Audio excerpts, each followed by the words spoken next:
Hi guys, and welcome back to another video. In today's video I want to walk you through what I would do if I was starting completely fresh in the industry. Everything that I would have done differently, everything that I would change, everything that, I thought, like the expectations, the pressures that I put on myself, everything, so you don't have to make the same mistakes if you were just starting out your balloon business. So first things first, I would have dropped the delusion that you have to be good at absolutely everything in this industry to be a good balloon artist. That is something all of us, I am pretty sure, have ended up feeling at some point or another. So instead of spending 3 months trying to perfect a bubble balloon when I knew that my heart wasn't in it, I knew that I wasn't enjoying it, I knew that I wasn't good at neat things, I knew that every time I used a Cricut machine, I wanted to rip my hair out. Like, I could have been using those 3 months really channeling into organics, into knowing what I love to do, and it was organics, but I didn't believe in myself enough, and I also didn't think that there was going to be room for me to even try, because there were so many established artists in my area. Which brings me on to the next thing that I would definitely do differently if I was to start fresh again, and that is to just stay in your own lane. Support the people in your community. Don't see them as, like they're getting all the work, there's no work for me. Because truth be told, you guys, there is work for absolutely everyone, and it really puts such an immense amount of pressure on you that it can deter people from actually starting and pricing properly and doing what they love and connecting with their work, all this kind of thing. So definitely for me, it was number one, don't think that you've got to be the master of all trades. It doesn't work, you guys, it doesn't work. And number two, make sure that you are believing in yourself and realising that there is enough work for everybody. Because let's face it, you guys, when you first start in a whole new industry, it's very, very difficult to navigate at the best of times.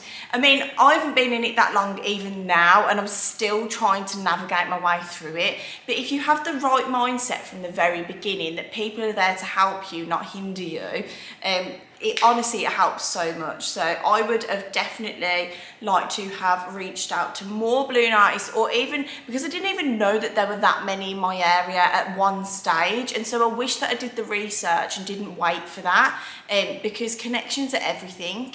And another thing that I would do if I was to start fresh in this industry is, let me think, what has been one of the hardest things that I've had to deal with right now?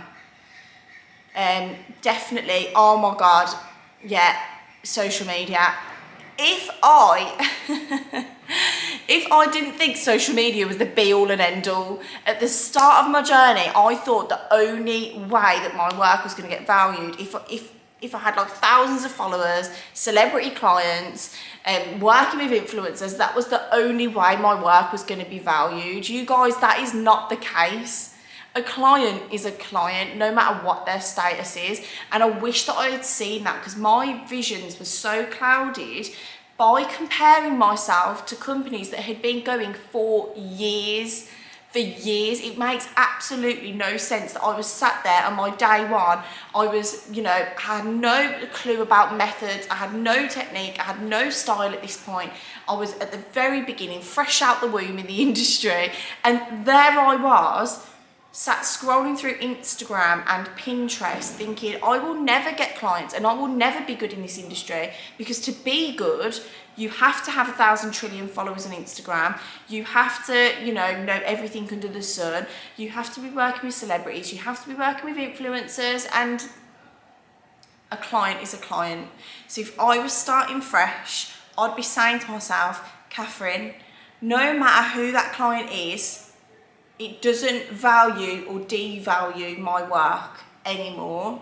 Because the clients that you work with, your ideal clients, the clients that will pay you the money that you deserve and that you're worth, the clients that, you know, you like spending time with, you can relate to them, you like investing your time into their events, they invest into you as a person as well. Like, there's nothing that can replace that. It's such a special bond that you can, and relationships and friendships that you build through your business. And to be honest, guys, half the time that doesn't come from the celebrities and influencers. And I wish somebody would have told me that at the beginning, because, you know, you put so much pressure on yourself thinking I'm not good enough because I haven't had this type of person, when really you've built an established business, or you're building an established business, and you've got, even if it's one client, like that's all that matters, you guys. So just making sure that you're trying to stay true to yourself at all times. Relieve yourself of those pressures. Don't put expectations on yourself. Enjoy your journey. This is all the things that I wish that I would have done. Like, I was in such a rush, and I was in a rush, you guys, because I desperately did not want to go to work. I desperately did not want to go back to work. I wanted to stay with Freddie. I wanted to breastfeed him for as long as possible, and I didn't want that journey to be interrupted. So I was in desperation mindset. I would have done anything and everything to have stayed at home with him. So I was like, all guns blazing, wasn't thinking, powering through, and I exerted myself, and I wasn't focusing on what truly mattered, and that was connecting with my art and what I was doing. And if I'd realised that in the first place, I would have got from A to B much quicker. So just, you know, give yourself time and enjoy it. So I really hope this video helps you guys. What you should do if you're starting out in this balloon industry right now, you would like to take our free quiz, what is your balloon style? I will leave the link below, you guys. It's super fun, it's less than a minute, just really fun questions to help put you onto the right path, determined by your personality traits. It's so much fun. So I will leave that link below, and I will see you guys in the next one. Bye.